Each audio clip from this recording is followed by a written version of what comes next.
How does a political scandal, the moment it breaks, instantly become one of the most successful fundraising appeals of the year?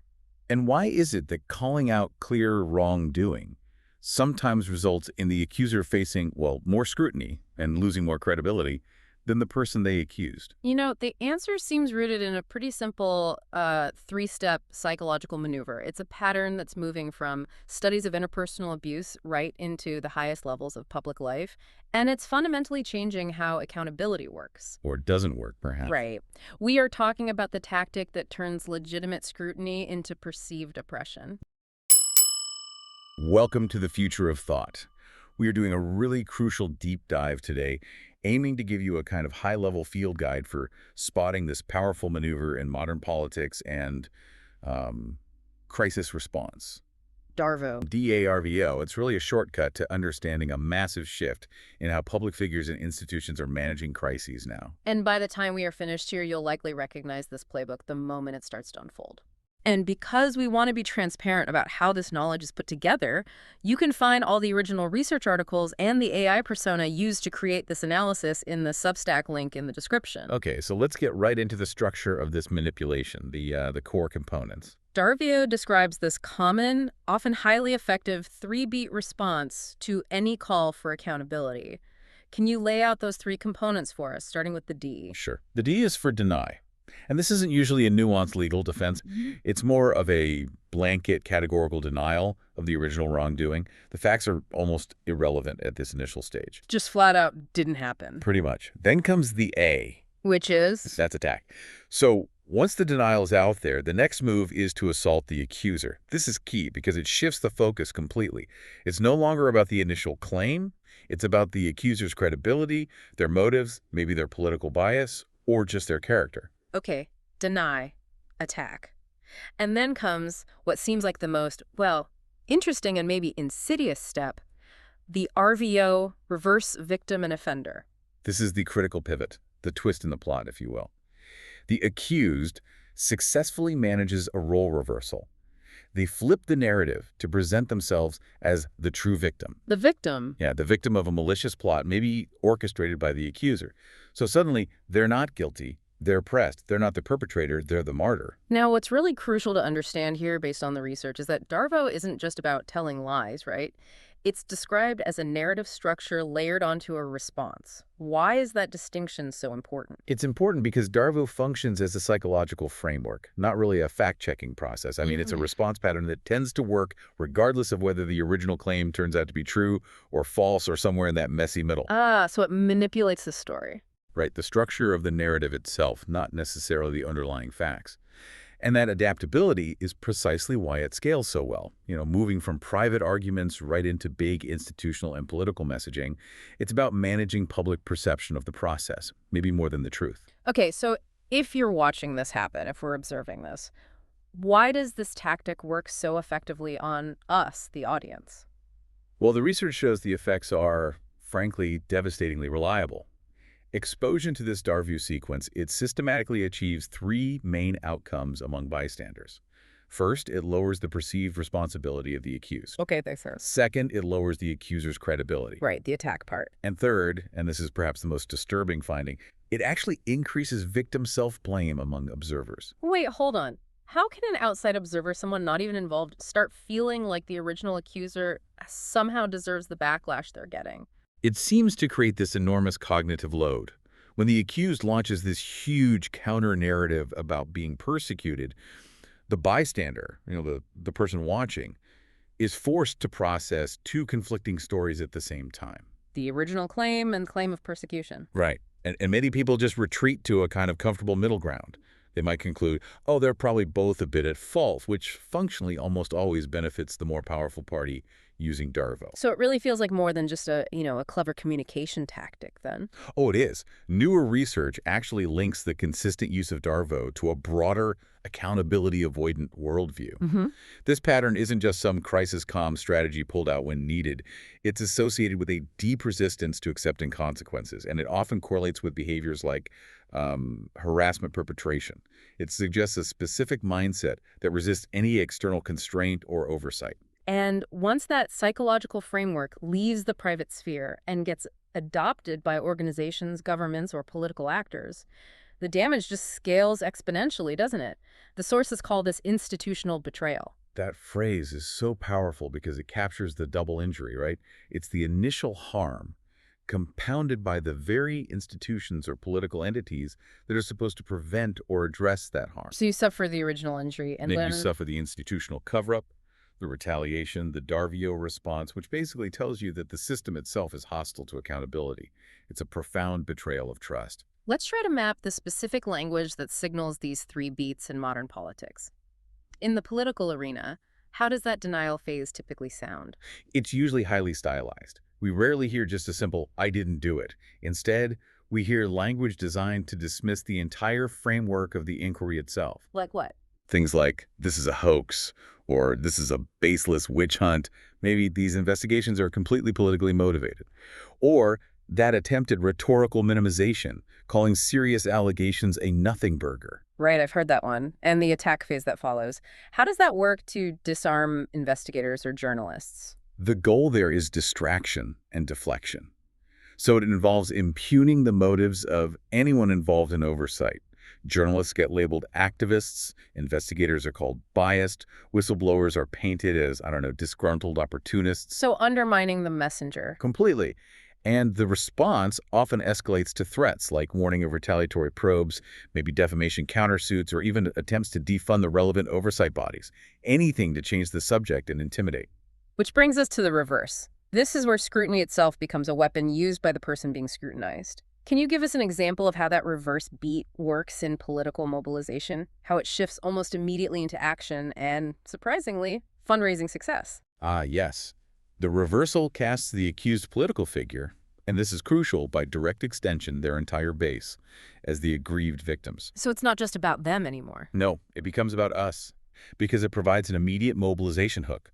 The logic goes, if our leader is being persecuted by the system, then we, their supporters, are also being targeted. How does that translate practically, like in an email blast or a campaign message? It's often a very simple construction, something like, "They are not attacking me for my policies, they are attacking you for supporting me.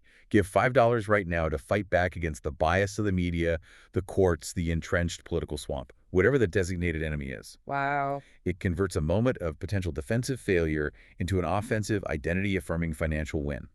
It weaponizes the perception of oppression to generate really valuable supporter data in cash. Accountability gets reframed as political abuse. So scrutiny is abuse and accountability is oppression. That's the core linguistic flip there. That's quite something. If you're finding this kind of insight into public communication and critical thinking valuable, please take just a moment to like this deep dive, subscribe to The Future of Thought, and maybe ring the bell so you don't miss our next analysis. Okay, so let's talk about why this works so well, especially in today's polarized environments. The key reason seems to be that the reversal offers a simple persecution story that fuses almost instantly with identity politics. We really have to understand this. Effect beats analysis. What does that mean for the average person just trying to follow the news? It means that the emotional framing, that feeling of tribal loyalty, maybe outrage or shared victimhood, it moves faster and resonates much deeper than a nuanced analysis of facts or procedural due process, or looking at timeline inconsistencies. Our gut reaction takes over. Our cognitive systems seem to prioritize these effective signals. If the narrative makes me feel like my team is under attack, I tend to stop processing the data about the actual claim and start processing the data about the perceived threat to my group. And this structural advantage for the accused is what one of our sources calls the asymmetric burden. That was an insight I found particularly, well, troubling. It is a devastating trap for the accuser. They're automatically forced onto the defensive on two fronts. First, they have to keep defending the validity of their original claim, misconduct, misuse of funds, whatever it is. Right. And at the same time, they have to defend their own character, their political independence, their motives against that DARVO counterattack. The accused really only needs to muddy the waters enough to overwhelm the accuser's message and shift the whole conversation away from the core issue. But, okay, where's the line here? Because if someone is legitimately accused falsely, they have to deny it, and they probably should attack faulty evidence or a biased source, shouldn't they? How can we tell the difference between a valid defense and this DARVO playbook? That is the million-dollar question, isn't it? Hmm. And the answer seems to lie primarily in that reverse phase.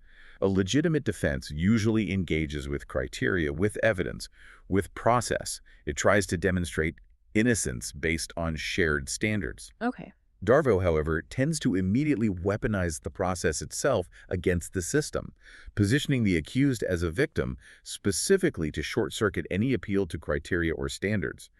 When the defense pivots instantly to mobilizing support around persecution rather than genuinely addressing the substance of the claims, that's a pretty strong signal you're witnessing, DARVO. And the sources point out that this tactic is just increasingly successful, partly because of the way modern communication systems work. Absolutely. We have something of a perfect feedback loop right now. First, platform economics often reward outrage and strong identity frames. That victim-hero pivot is instantly highly shareable because it generates strong emotion, strong effect. Gets clicks and shares. You got it. Second, online ecosystems reinforce this by bonding in-groups together around the idea that neutral institutions like courts or mainstream newsrooms or government oversight committees are inherently hostile to their group. Us versus them. And third, this has become professionalized. Communications teams, political consultants, they replicate what works based on data. They see it succeed, they copy it. Yeah. So what might start as a psychological defense mechanism becomes a repeatable, high-yield political playbook. Okay, so how do we, the audience, defend ourselves against a professionalized, emotionally charged strategy that's essentially designed to overwhelm our critical thinking? The research suggests the most effective strategy is proactive, pre-bunking the pattern. Pre-bunking is like inoculation, essentially. It means forewarning audiences about the three beats: deny, attack, reverse, before they encounter the specific crisis unfolding. You use short, simple, structure-first explainers. Structure first. Can you give us an example of how that kind of explainer works? Sure. So instead of waiting for an incident and then saying, oh, politician X just used DARVO, you show the audience a neutral scaffold beforehand. Think of it like empty boxes and arrows connecting them. Like a template. Right. You teach them. Hmm? When an allegation surfaces, look for the immediate denial. When an inquiry starts, expect an attack on the accuser's motive or bias.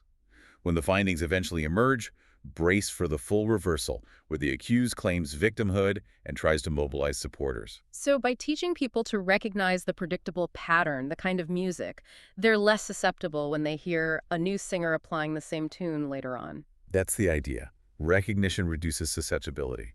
And before we explore more tools for dealing with the pattern once it's already started, just a reminder. If you are looking to improve your own critical thinking and communication skills, we really encourage you to take the free Street Epistemology course available over at navigatingbeliefs.com. It's a great resource. Okay, so beyond pre-bunking, what happens when the pattern is live? It's happening right now. How can we slow down that narrative and maybe recenter the discussion on something more substantial? Well, active counterframing really relies on recentering the conversation back onto shared standards and objective criteria.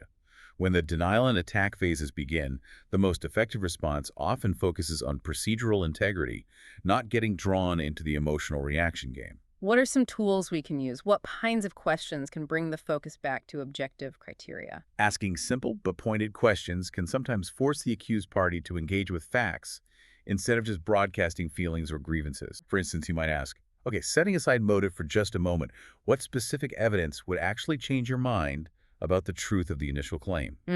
Putting the burden back on them. Or, critically important, what neutral process, whether it's a specific kind of audit, a public timeline of events, maybe a mandated disclosure of certain documents, what process would you actually accept as authoritative in settling this? And the ultimate check seems to be forcing the conversation back onto standards that ideally transcend partisanship or identity. Precisely. Asking something like, how will we apply this exact same standard next time, regardless of which political party or which institution is involved? Yeah. This tries to shift the focus from an identity battle, which is exactly what DARVO wants, back towards procedural fairness and institutional integrity, which are generally what DARVO fears. We also really need to talk about the collateral damage here. What's the long-term civic cost of allowing this DARVO playbook to become just a routine part of public life? The cost is enormous, primarily in terms of trust and eventually institutional paralysis.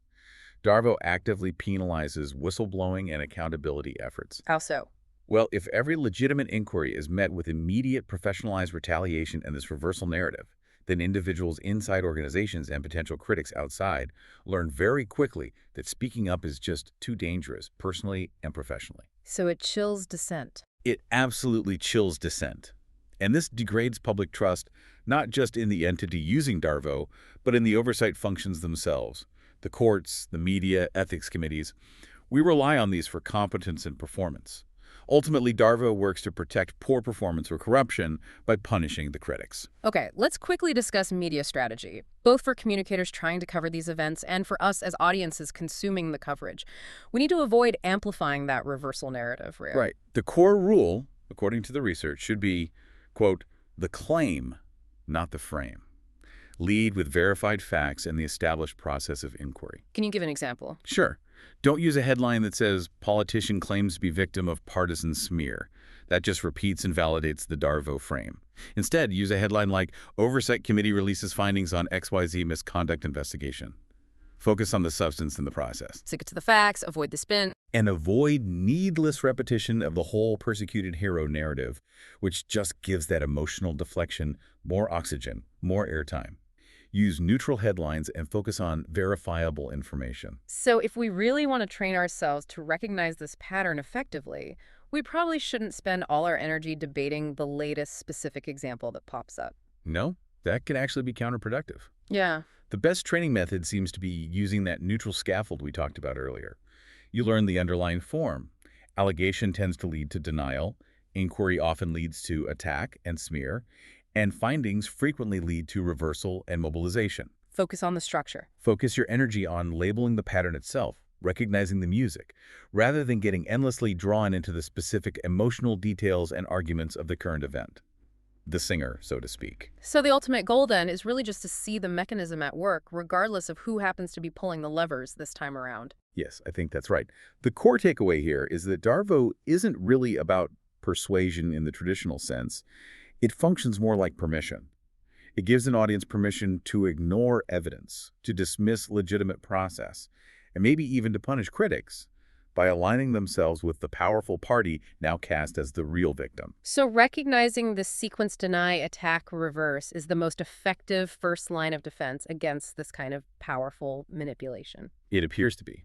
Awareness is key. Okay, so if this tactic works largely by short-circuiting analysis and forcing audiences into these emotional identity choices, the best defense really does seem to be focusing on shared, pre-agreed standards of evaluation. Which leads to our final thought for you to consider. What universal objective standard, maybe a specific deadline for presenting evidence or a mandatory third-party audit in certain cases, or perhaps a clear threshold of disclosure, what standard would you propose to help slow down these highly emotional, accusatory narratives in public life? What criteria can we all potentially agree on before the next crisis hits? That really feels like the path toward reclaiming some procedural integrity in these situations. And as we continue to explore how information shapes us and how we think, we want to know, do you think with AI?